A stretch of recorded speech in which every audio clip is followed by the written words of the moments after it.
L'argument est le suivant, c'est on dispose des planètes d'après leur ordre de vitesse de révolution dans le système solaire.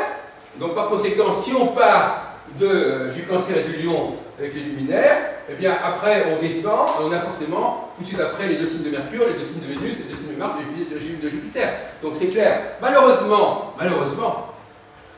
il y a un problème. C'est le problème de l'élongation de Mercure. Ben oui, par exemple, l'élongation de Mercure, si vous avez le Soleil et la Lune en Bélier et en Taureau, on ne voit pas comment Mercure pourrait être en Vierge, mon petit pote. Ah ben non. Ben non, parce que Mercure n'a pas le droit de s'éloigner de plus de 28 degrés du Soleil. Ça c'est de l'astronomie, ça. Oui, c'est de l'astronomie, justement. Non mais attendez, alors, ça je vais vous exposer. Mais là, par exemple, dans le cas de Mercure... On parle du symbolisme, alors... Ah non, non, non, il y a une seconde, vous disiez que c'est de l'astronomie, alors on n'est pas se foutre du monde. Bon, alors on a effectivement... Non mais le type, il joue dans l'astronomie, dans l'astrologie, il fait chier tout le monde. Alors effectivement, donc là, on a Mercure en Vierge et en Gémeaux, mais malheureusement, Mercure ne peut pas être... Si le Soleil est en Lion, Mercure ne peut pas être en Gémeaux. Non, parce qu'il n'y a que 28 degrés d'écart. La Vénus aussi. Hein. Les planètes intérieures, puisqu'on voit les choses par rapport à la Terre, hein, il y a un problème d'élongation pour Vénus et Mercure. Eh bien oui. Qui explique qu'elle ne peut pas être autre part que dans 40 Donc il n'y a pas une réalité astronomique satisfaisante à ce niveau-là. Non. Voilà. Donc effectivement, il faudrait que vous décidiez, si vous mettez effectivement Mercure, vous le mettiez soit dans un sens, soit dans l'autre, mais vous ne pouvez pas être dans les deux signes à la fois. C'est déjà la preuve que la théorie des doubles domiciles est une théorie bidon. Et qu'elle ne représente plus aucune réalité astronomique. D'ailleurs, c'est évident, puisqu'il peut y avoir deux Mercure et deux Vénus en astronomie. Bon. Donc déjà, alors, soyez raisonnable, vous n'avez pas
marché. De toute façon, comme vous dites vous-même, on peut expliquer n'importe quoi après coup.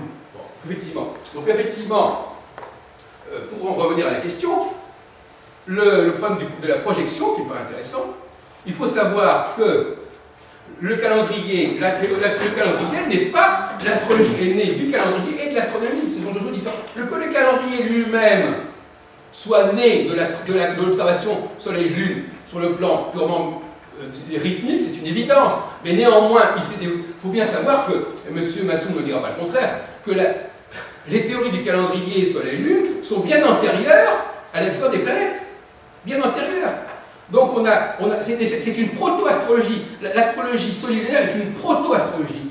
C'est une astrologie, c'est une cyclicité proto-astrologique extrêmement ancienne, qui d'ailleurs n'est pas uniquement purement humaine, parce que les animaux on l'aperçoit aussi, alors que les animaux n'ont pas du tout conscience de Mars ou de Saturne. Donc c'est une proto-astrologie qui a perduré, lorsque l'astrologie s'est constituée autour de la découverte de Mars et de Jupiter et de Saturne, elle a perduré et elle s'est imbriquée syncrétiquement avec la nouvelle astrologie. Donc effectivement, on a une astrologie, une proto-astrologie fondée sur le 12, sur les 12 lunaisons, et après, quand on a découvert qu'il y avait des planètes qui se distinguent des étoiles fixes, qu'on est marché, on a abandonné, enfin, on aurait pu abandonner la référence au 12 de la proto-astrologie, et on a introduit la notion du 4 et du 8.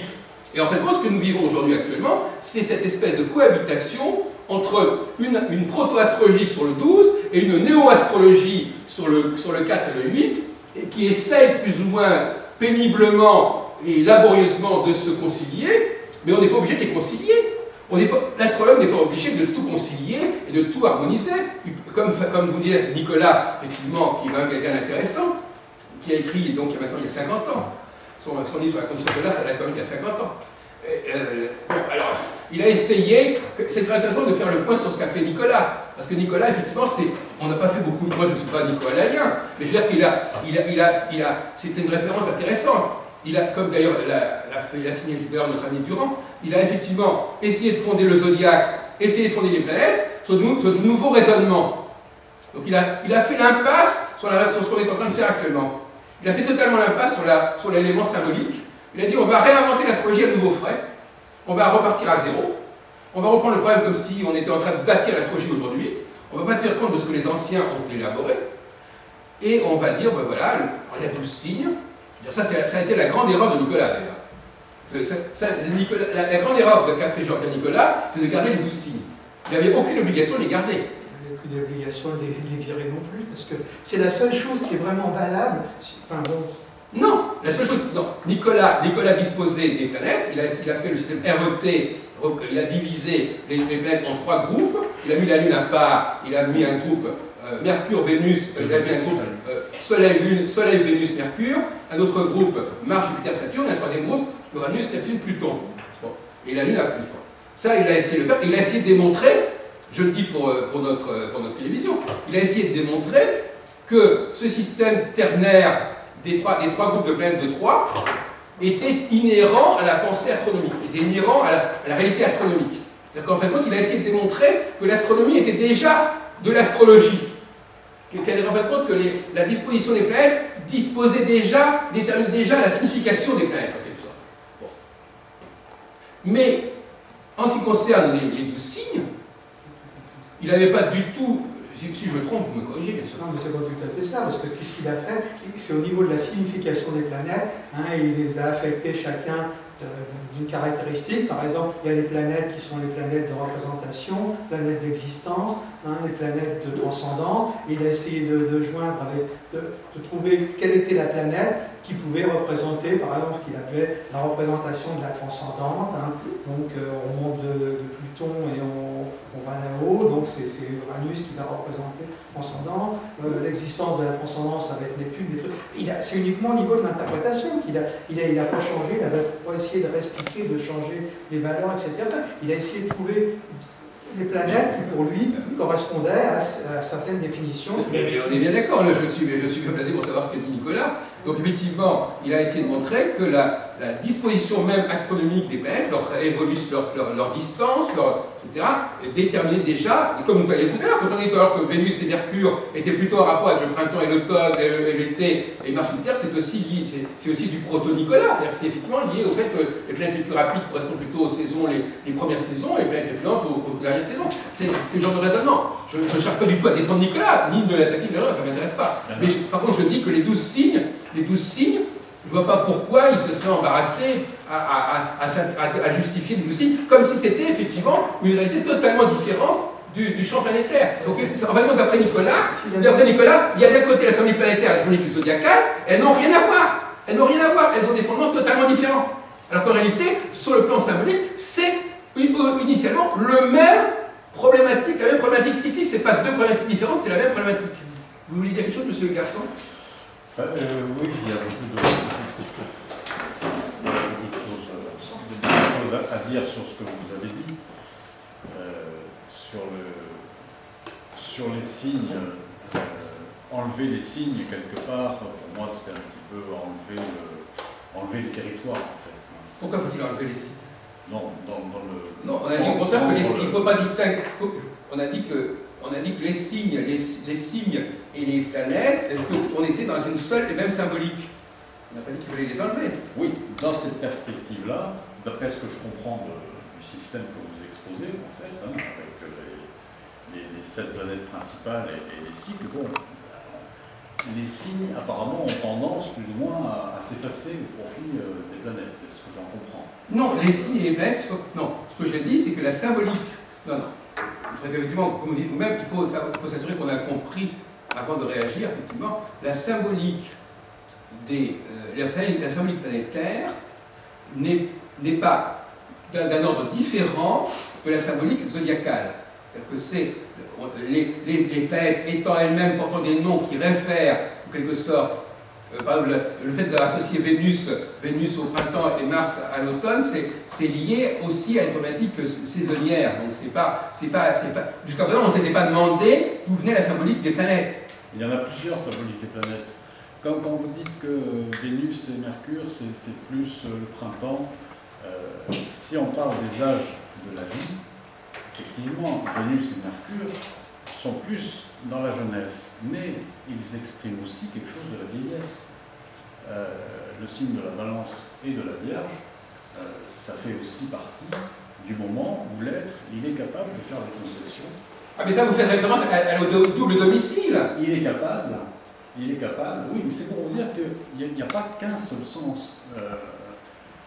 Quand on parle d'astrologie, il faut aussi parler des astrologues. Il y a au moins 20 000 types d'astrologues différents. Alors, ça ne va pas être facile de les mettre d'accord tous, vous voyez, sur un sujet. Quand je dis 20 000 types, je me base simplement sur Mercure et sur Uranus. Mercure, si on prend la symbolique de Mercure, qui représente les astrologues, dans l'astrologie indienne, moi je prends Uranus pour l'astrologie occidentale. Si vous les associez tous les deux, ça fait déjà 20 000 façons de concevoir l'astrologie au minimum. Donc, on peut réfléchir sur tout ce que l'on peut faire avec le zodiaque, avec les planètes, ça je suis d'accord. Mais ce qui va faire sens pour vous va être différent de ce qui va faire sens pour monsieur, va être différent de ce qui va faire sens pour moi. Ah oui. On ne peut pas, c'est difficile, il faut beaucoup de temps. Tout à l'heure, on parlait de astronomie, astrologie. En fait, l'astronomie, bon, c'est des facteurs, on peut dire, extérieurs, les objets célestes. Quand on parle d'astrologie, on parle de l'extérieur, mais on commence aussi à parler de l'intérieur. Donc il faut du temps pour positionner un objet céleste extérieur dans ses significations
elles ne sont pas le Soleil. Donc effectivement, vous avez des planètes qui sont là pour faire le Soleil, c'est-à-dire pour faire le cycle, et vous avez des planètes qui sont là uniquement pour représenter la tonalité locale, positionnelle, d'un moment donné, qui va être traversée à un moment donné par le Soleil. Donc elles n'ont pas du tout vocation, toutes ces planètes, à être elles-mêmes des soleils. Il y a le Soleil et Saturne et la Lune qui font le mouvement, et vous avez les autres planètes qui sont là uniquement pour marquer les moments fondamentaux du cycle de ces planètes. Donc, l'idée qu'il faille utiliser que chacune de ces planètes ait son propre cycle, ça c'est le péché originel de l'astrologie. L'astrologie n'a absolument pas besoin d'avoir 5, 6, 8, 10 cycles pour fonctionner. Elle peut fonctionner avec un seul cycle qui lui-même va être subdivisé en un certain nombre de sous-cycles, de sous-phases, etc. Donc là aussi, cette idée de croire... Alors c'est intéressant parce que justement, moi qui suis historien, je suis bien placé pour le savoir, si vous prenez par exemple l'histoire du royaume de France, le royaume de France, à l'époque de Louis de Charles VII, par exemple, de la guerre des 100 ans, comment ça fonctionnait? Le roi avait quasiment pas de pouvoir, et vous avez tous les nobles qui s'étaient constitués d'énormes provinces. Eh bien, c'est ça le problème. L'astrologie en est à ce stade-là. L'astrologie actuelle, elle en est au stade de la guerre de 100 ans, c'est-à-dire de désordre total. La royauté centrale est complètement déchue, elle n'a plus de pouvoir, et les princes, les barons veulent eux-mêmes avoir leur propre autorité, leur propre gouvernement, leur propre monnaie, etc. Et justement, c'est ça qu'il faut, c'est cela qu'il faut mettre, pourquoi il faut mettre fin. Il faut mettre fin à ce désordre et rétablir l'unité centrale, le pouvoir central en astrologie. Et arrêter que chaque planète soit elle-même porteuse d'un cycle qui lui est propre. Le fait pour une planète d'avoir un cycle, c'est le fait de dire que chaque planète a un cycle astronomique, ce qui est une réalité astronomique, effectivement. C'est comme si on disait que, par exemple, voilà, toutes les provinces françaises vont devenir autonomes. Que toutes les régions françaises vont devenir autonomes, il n'y aura plus de pouvoir central. Exactement. Il faut rétablir le pouvoir central. Mais pourquoi rétablir le pouvoir central? Dans quel but? Quel est votre objectif en rétablissant le pouvoir central enfin, entre guillemets, de l'astrologie? Pour essayer de comprendre, qu'est-ce que vous cherchez dans ce pouvoir central? Parce que pour l'instant, écoutez, jusqu'à preuve du contraire, cher monsieur Garçon, nous sommes en période électorale, jusqu'à preuve du contraire, on va élire un président de la République, on ne va pas élire 10 présidents de la République, que je sache. Le président de la République va élire des ministres, il va y avoir des premiers ministres, il va y avoir des ministres. Ces ministres n'existeront que par la grâce du pouvoir central, du président de la République et du Premier ministre. Oui ou non? Oui, mais bon, je ne comprends pas, rapporter à l'astrologie, à quoi ça, qu'est-ce que vous voulez faire? Élire un roi astrologue? Non! Élire un cycle central, un roi astrologue. Un roi astrologue, vous plaisantez? J'essaie de comprendre. Mais non, écoutez, je ne sais pas, tous les gens qui sont ici, ça me... prioritaire dans un cycle central qui est le cycle, on vient de le cycle que je représente désormais par le Verseau, le Verseau, c'est-à-dire celui qui fait le tour de la table étant en quelque sorte le zodiaque. Il fait le tour de la table. Autour de la table, ils sont installés à ce nombre de personnes qui valent le temps, qui sont marqués, ils sont à cet endroit-là, ils ont leur autorité sur cet endroit-là, ils n'ont pas l'autorité sur l'endroit à côté. Bon. Seul celui qui fait le tour a l'autorité globale. Les autres n'ont qu'une autorité locale. C'est exactement la structure de notre société, de notre organisation sociale quelle qu'elle soit, que ce soit les États-Unis ou aussi, même un pouvoir fédéral, il y a des gouverneurs, il y a des sénats locaux, et puis il y a un sénat central, etc. C'est une évidence. Pourquoi? Ou alors vous êtes anarchiste dans l'âme? Bon, maintenant, que vous ne compreniez pas que l'astrologie se porterait beaucoup mieux avec un cycle central pour ne serait qu'au niveau prévisionnel, au niveau de la... Regardez par exemple, qu'est-ce qui se passait à la Renaissance? On avait mis en avant le cycle Jupiter-Saturne. C'était le cycle central, Jupiter-Saturne, tous les 20 mois. Et l'astrologie n'a jamais été aussi bien respectée et acceptée qu'à cette époque-là. Donc l'astrologie proposait, je ne suis pas en train de défendre ce système-là, je dis simplement que l'idée d'un pouvoir central, c'est pas moi qui l'ai inventé. À différentes époques, l'astrologie a été amenée à mettre en avant une configuration, un cycle central. Maintenant, ce cycle central, comment peut-on l'établir? Il y a plusieurs façons de l'établir. Soit on l'établit en combinant deux planètes entre elles, comme on le faisait au Moyen-Âge, comme l'a fait Abou Machar, c'est-à-dire Jupiter-Saturne, tous les 20 ans, ils se reconjoignent. Soit on l'établit en travaillant sur le passage de la planète sur un point du ciel comme le point vernal, et on dit à ce moment-là, il y a la planète centrale qui passe sur les 12 signes zodiacaux. Soit on l'établit en rapport avec les étoiles, avec certaines étoiles fixes. Il y a toutes sortes de façons de l'établir. Là, on peut très bien diverger sur ce point-là. mais l'idée qu'il faille un cycle central, et que ce cycle central, bien évidemment, c'est là le problème. Vous acceptez très bien, monsieur Garçon, que les 12 signes zodiacaux, eux, servent effectivement à ponctuer le cycle. Vous l'acceptez très bien.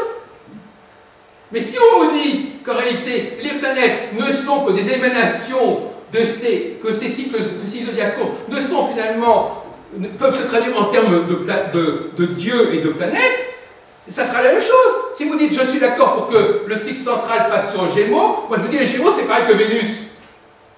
Alors à ce moment-là, il n'y a pas de problème, Vénus et les Gémeaux. Et donc quand le cycle central, quand le cycle central passe sur les Gémeaux, eh bien il intègre également la valeur vénusienne. La valeur vénusienne à ce moment-là est une valeur zodiacale, Vénus est une planète zodiacale, alors que la Lune est une valeur astronomique. C'est-à-dire qu'il y a là aussi une rencontre entre l'astronomie et l'astrologie. L'astronomie fournit les structures basiques du cycle de la Lune et de Saturne et du Soleil, et l'astrologie va qualifier les différents moments de ces cycles en utilisant une symbolique zodiacale, saisonnière, mythologique, etc. Et aujourd'hui, on a tout mélangé, on a tout mélangé. En réalité, il faut rétablir les deux actes.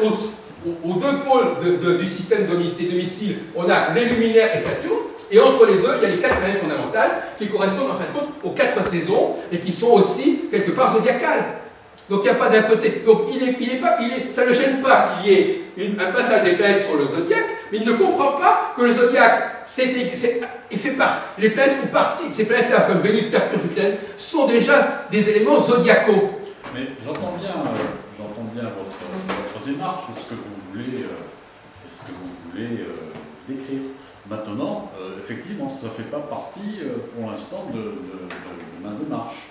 Donc c'est une façon aussi de voir l'astrologie. Non, mais justement, je ne suis pas d'accord avec vous, monsieur, sur ce point. Je pense que, alors là, c'est un débat de fond. Je pense que dans une réunion,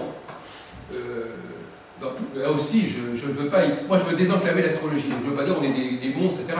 Dans une réunion de gens raisonnables, on doit être disposé. Alors, comme je disais tout à l'heure, il y a très peu de femmes dans cette réunion, n'est-ce pas, à part Madame Well. Donc, moi j'ai un certain optimisme. Je pense que les hommes, quand ils entendent des choses, et qu'ils entendent des choses où ils sont obligés de repenser leur point de vue, eh bien, ils le font. On n'est pas en train de dire moi tu penses comme ceci, moi toi tu penses comme ça. Non, ça c'est du féminin, ça. Chacun, toi tu penses comme tu penses. Non. Ou alors vous êtes très féminin, mais normalement, un homme qui se respecte, quand il entend un discours, il dit voilà, ce discours-là, apparemment, il est plus avancé, le type il a plus compris que moi, et donc je suis dans cette direction, je n'ai pas envie de rester dans mon trou, j'avance. Maintenant, si vous êtes dans une position consistant à dire bon, ben lui il pense comme ceci, moi je pense comme ça, bon, évidemment, là, on n'est plus tout à fait dans la même longueur d'onde. Moi, je suis désolé, on est là pour argumenter, chacun a donné des arguments. Si effectivement les arguments de l'un ou de l'autre sont plus pertinents, on dit, bah, ok, parfait, pas de problème, on avance comme ça, à condition de ne pas être bloqué par une pratique sclérosée. J'aurais souhaité, et j'étais venu un petit peu pour ça aussi, c'est-à-dire qu'on puisse échanger et écouter d'autres personnes, parce que ça fait 3 quarts d'heure. Oui, mais le problème c'est qu'il faudrait être... Le monologue c'est bien. Non, mais je suis désolé, on n'arrête pas de discuter entre nous, je suis désolé. Ah non. Vous êtes fermé en fait. Vous êtes fermé, vous n'avez pas les discussions en fait. Mais on tout sur vous. Écoutez, toutes les personnes qui écouteront notre réunion diront qu'il n'y a que des arguments qui ont été avancés. On ne peut pas discuter là. On n'a pas entendu monsieur, on n'a pas entendu madame. Monsieur très peu. Voilà, bon, donc j'aurais souhaité. Eh bien, il faudrait être dans le. Voilà, on a des images à l'écran. C'est quoi, monsieur? On peut peut-être avoir notre parole maintenant. Mais bien sûr. Pour reprendre l'analogie avec la table et tout, toutes les planètes, enfin prenons toutes les planètes, on peut dire, ont leur système cyclique ponctuel. Sauf qu'une va passer à cette table-là plus rapidement que l'autre, l'autre va passer un peu moins, il y a une qui va... on débat, vous voyez bien?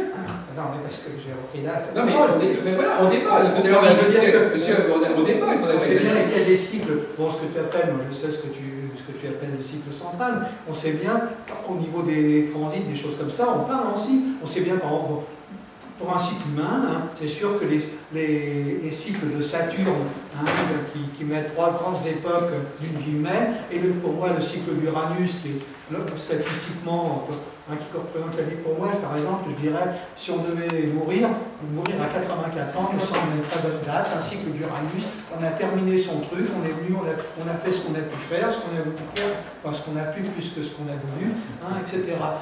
Et les cycles de Saturne ponctuent, on le sait bien, ponctuent tout ça très bien. Saturne qui met 30 ans, là, 29 ans, pour faire tout son tour, etc.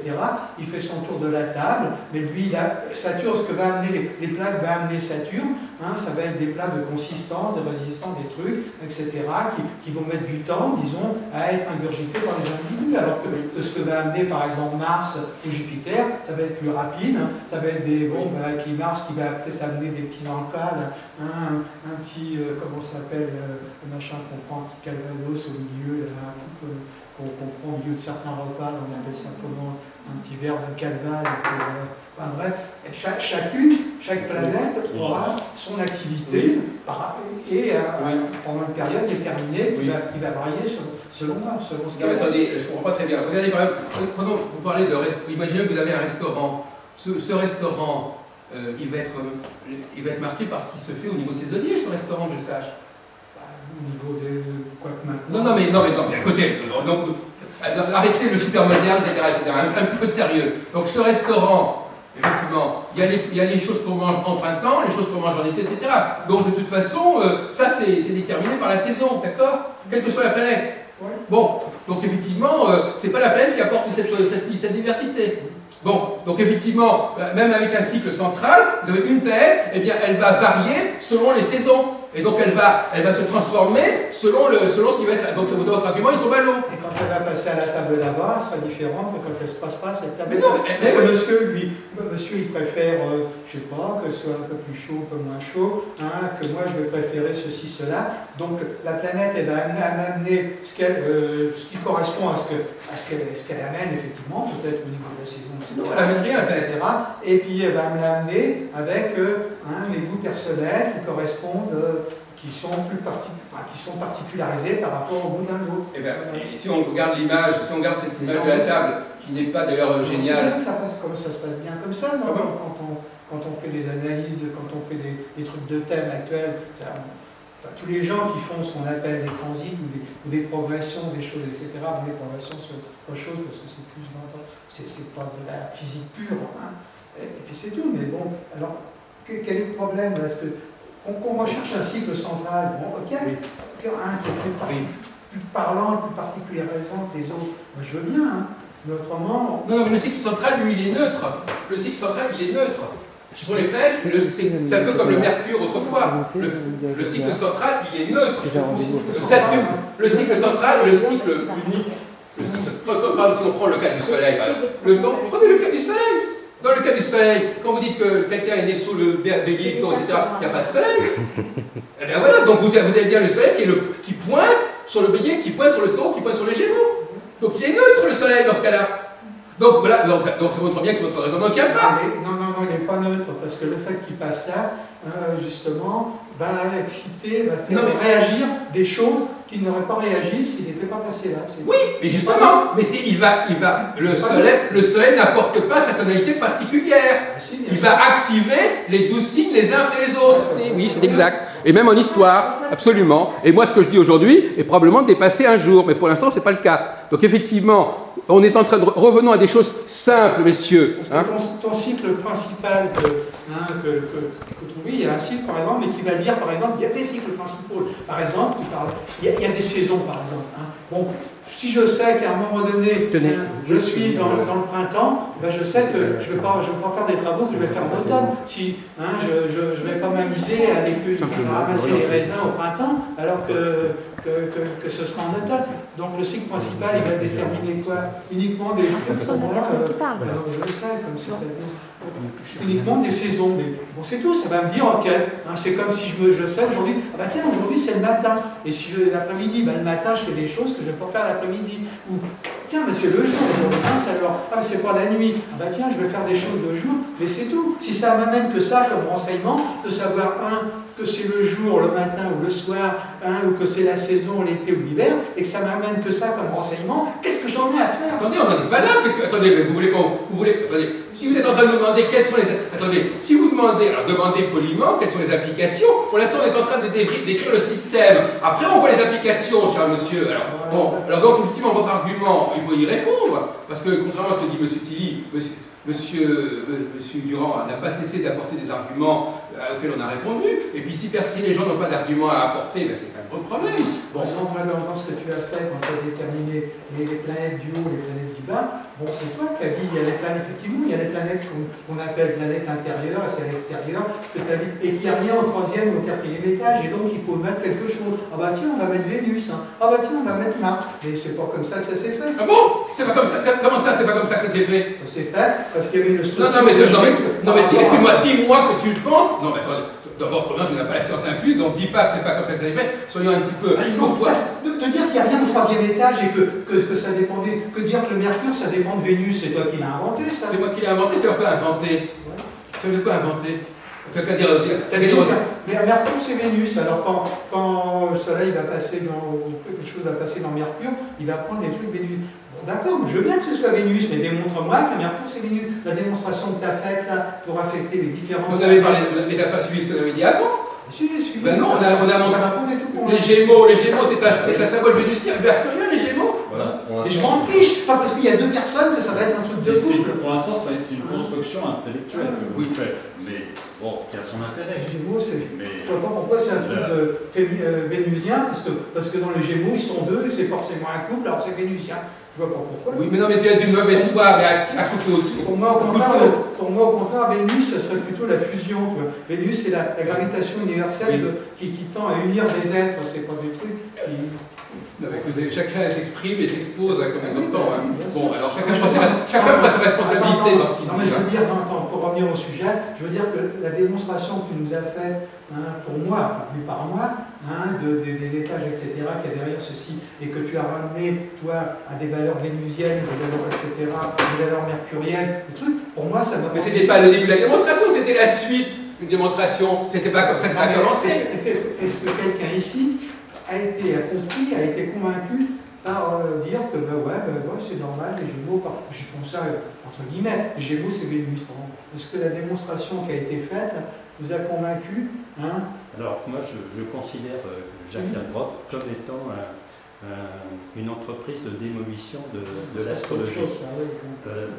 Donc à partir de ce moment-là, c'est-à-dire qu'il n'y a plus de toute façon les règles et les fondements de l'astrologie, mais il peut appeler le système. L'approche est très bien. Le système peut être appelé du coup un système Dalbrot. Ce sera la fierté, effectivement.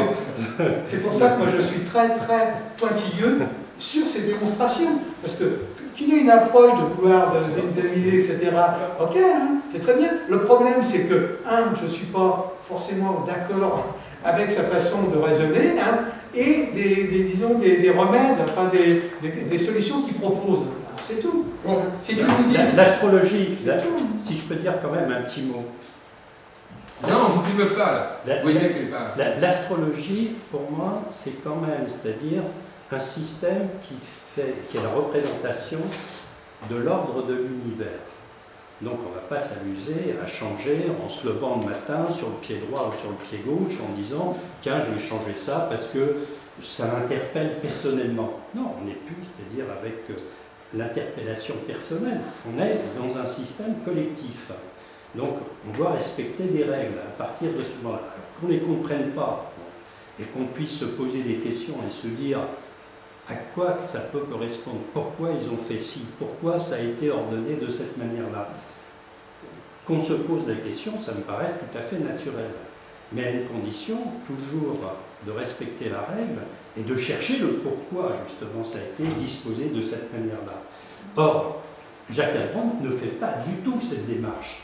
Lui, ce qui l'intéresse, c'est d'inventer, de créer par quelque chose, par son émotion, par tout simplement ses tripes qui lui parlent à un moment donné d'une manière personnelle. Mais là, c'est une astrologie démonstrative de Jacques Heilbronn, c'est tout, mais c'est pas une astrologie. Ça s'appelle plus de l'astrologie. Alors, je répondrai de deux façons. Il faut revoir autrement les choses. D'accord, mais M. Tilly, ce qui est très amusant, c'est que justement, alors là c'est un paradoxe étonnant, c'est que justement, votre type de comportement rentre totalement dans la problématique masculin-féminin. Alors ça c'est amusant, mais alors en tant que féminin justement. Donc effectivement, moi je peux utiliser mes cris pour expliciter votre propre discours. Mais vous avez raison, à partir de ça. Alors là, parce que quand vous dites pourquoi... Votre analyse, elle est très très bonne. Votre analyse. Quand vous dites pourquoi... Mais ça se limite à ça. Hein. D'accord, non mais justement, en l'occurrence, c'est pas n'importe quoi. Parce que quand vous dites pourquoi... Non, j'ai pas dit que c'était n'importe quoi, je dis... Non, pourquoi ça, non, je voudrais analyser ce pourquoi. Vous dites j'essaie de citer exactement ce que vous avez dit, il faut se demander pourquoi on en est arrivé à dire telle et telle chose. C'est bien ça qu'a dit M. Tilly, n'est-ce pas? Pourquoi? Alors il y a deux façons de travailler, pourquoi? Pourquoi? C'est-à-dire que je dis, puisque les anciens ont attribué telle planète à tel signe, je vais essayer de comprendre pourquoi. Je vais essayer de comprendre d'après quel raisonnement on peut justifier ce discours. Ça c'est effectivement, ça c'est le premier pourquoi, c'est le premier niveau de pourquoi, c'est que j'essaie d'expliquer après coup pourquoi effectivement ça tient debout. Et effectivement, ça c'est un raisonnement typiquement féminin, c'est-à-dire que instinctivement, je vais déjà dans un premier temps justifier ce que les choses sont devenues. Je vais justifier pourquoi on en est arrivé là et pourquoi ça a été dit comme ça. Et j'ai l'impression, entre parenthèses, et ça je fais ça sans vouloir polémique, que il y a très peu d'hommes dans le milieu astrologique, mais les hommes qui viennent dans le milieu astrologique sont des hommes qui sont très féminisés sur le plan psychique. Bon, c'est un premier point. L'autre point de vue du pourquoi, c'est pas du tout celui que vous dites, c'est de se demander pourquoi on est arrivé là, et est-ce que c'est cohérent qu'on en soit arrivé là? Est-ce que ça se justifie qu'on soit arrivé là? Et à ce moment-là, au lieu d'être en aval, en disant on a reçu ça comme ça, maintenant on va voir comment ça peut s'appliquer au mieux, on se dit mais pourquoi c'est comme ça? Et est-ce que véritablement il faut continuer à garder ce système-là? Mais effectivement, monsieur Tilly, vous êtes parfaitement avec moi, vous avez une approche qui est totalement féminine de l'astrologie. Alors, l'intérêt aussi de l'astrologie, c'est justement parce qu'elle a quand même travaillé dans ce sens pour essayer de différencier justement cet univers dont la femme et l'homme. Et par exemple, vous prenez un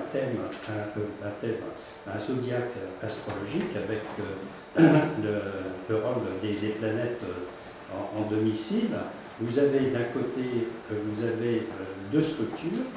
Vous avez une structure lunaire et vous avez une structure solaire. Le Soleil étant placé, bien entendu, dans le signe du Lion et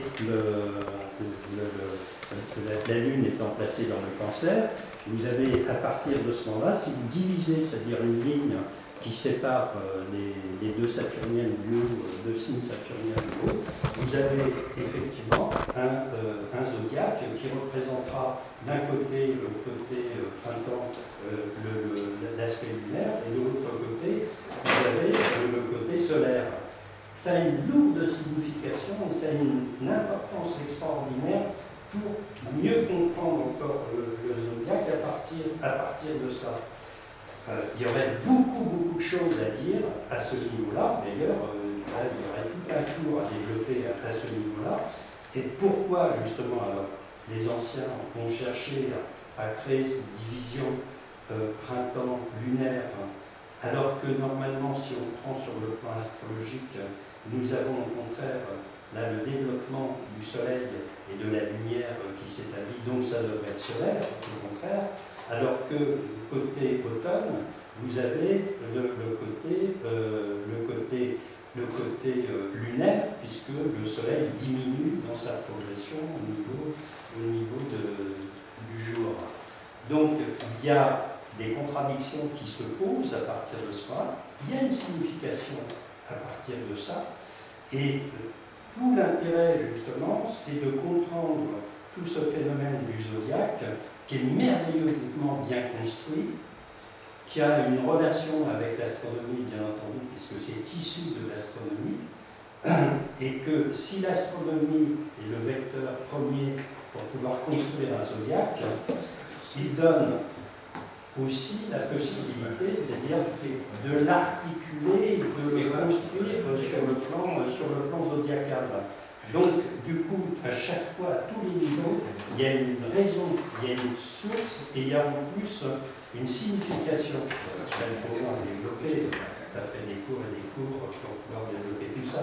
Donc, ce que dit Jacques Alban quand il veut à un moment donné articuler plutôt tel truc, tel autre, pourquoi ceci, pourquoi cela, ça ne paraît pas avoir de sens. Si ça a du sens, justement, et si ça a du sens, moi je pourrais vous faire un cours si vous voulez, là je prends le crayon et je vous explique. Il n'y a pas de souci. Je vous explique plein de choses à partir de ce Mais le moment. problème, c'est que vous voulez, bon, on peut vous filmer de dos quand même. Tout simplement, il faut comprendre encore une petite chose, simplement à titre d'information comme ça, un peu plus générale, à savoir que le monde, il a été construit quand même sur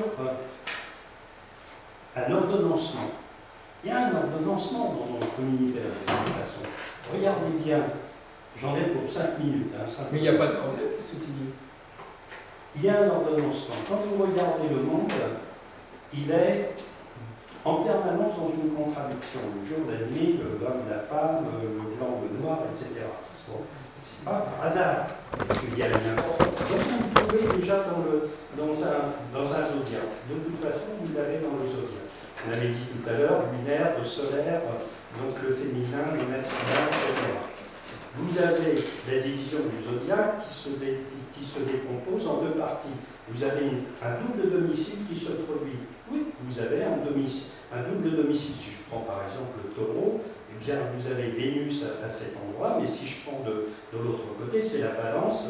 Là aussi, vous avez Vénus. Mais vous avez, c'est-à-dire un pôle masculin et un pôle féminin. C'est important après, quand on a un thème, de voir sur quel pôle s'ajouter, bien entendu. Donc vous avez dans l'univers une structure qui est, de toute façon, qui est complètement opposée l'une par rapport à l'autre. Vous avez, par exemple, je prends encore, je m'épargne un tout petit peu, pardon, mais si vous avez par exemple le soleil, le chaud, ben, vous avez le froid à l'opposé, à partir de ça. Regardez par exemple le chaud et le froid. Vous avez là où ce serait le plus chaud, ce serait effectivement avec le signe du lion, avec le soleil à l'intérieur, dans le domicile. Vous avez, à partir de ce moment-là, vous avez du chaud. Et à l'opposé, vous avez bien sûr qui va être le froid, forcément, à partir de ce moment-là. C'est la même famille. C'est la même famille, mais en contradiction. Bon. Donc, l'univers, il est quand même particulièrement structuré. Si on prend, par exemple, l'ordre des planètes à partir de ça, si on a disposé, c'est-à-dire la Lune et le Soleil côte à côte, donc Cancer, Lion, à partir de là, c'est qu'il y avait une raison. La raison, c'est que vous avez, c'est-à-dire ces deux planètes, c'est celles qui sont les plus centrales. La Lune centralisée par rapport à la Terre, au plus près de nous, au plus près de nous, et le Soleil qui est le centre de l'univers. On ne peut pas faire mieux que de disposer ces deux planètes à cet endroit-là. Par contre, la planète la plus éloignée, ce sera Saturne. Eh bien, Saturne, à partir de ce moment-là, il y a une progression qui va se faire et qui va aller jusqu'à Saturne. Donc, il y a un ordre qui est spécifique, alors ça tout le monde le sait, j'apprends rien pour le moment, mais il y a un ordre qui est spécifique pour qu'il y ait une dimension qui soit de plus en plus lointaine. Donc le détail, à savoir que si vous avez quelque chose de très proche et si vous avez quelque chose de très loin, vous avez donc une raison de l'indiquer sur un zodiaque. Ça fait partie, à partir de ce moment-là, des concepts. Et vous allez raisonner après, c'est-à-dire en termes de concepts. Concepts pour ceux qui sont le plus proches et pour ceux qui sont les plus loin. Alors, à partir de là, l'astrologie est intéressante et on peut essayer effectivement... Je suis filmé là. Non, vous êtes filmé on n'est pas filmé de face. Le principe étant que vous avez, comme je disais tout à l'heure, un principe qui est opposé à partir de là. Ça fait partie de la structure de l'univers. Vous avez un système qui part du principe physique, et de l'autre, en tant que système opposé, vous avez un autre système qui est un principe de l'esprit, du concept, du sens des choses, donc de l'abstraction. Donc vous avez deux principes qui vont se régler. Le principe physique, nous le connaissons tous, nos physiciens, nos scientifiques, etc., maîtrisent très bien, c'est-à-dire les combinaisons qu'il peut y avoir sur le plan physique. Mais par contre, sur le plan du concept, ça nous échappe beaucoup plus en tant que moderne. Et par contre, tous les anciens, à une certaine époque de l'Antiquité, avaient conçu justement, non pas trop sur le plan physique, parce qu'ils n'avaient pas les outils pour pouvoir intervenir dans les fondements même de la physique, mais ils avaient par contre un principe de réflexion et de concept. Alors le concept, je vais vous en citer un, à titre d'exemple tout simplement. Vous avez par exemple le signe du lion. Le signe du lion, c'est le soleil. Si vous avez le soleil, par rapport au principe astronomique, il est au centre et il gère en réalité toutes les planètes qui sont tout autour. Donc c'est pour cette raison que dans le signe du lion, on a mis effectivement le principe de la centralité, c'est-à-dire que c'est un signe de centralité, c'est moi qui interviens en tant qu'individu.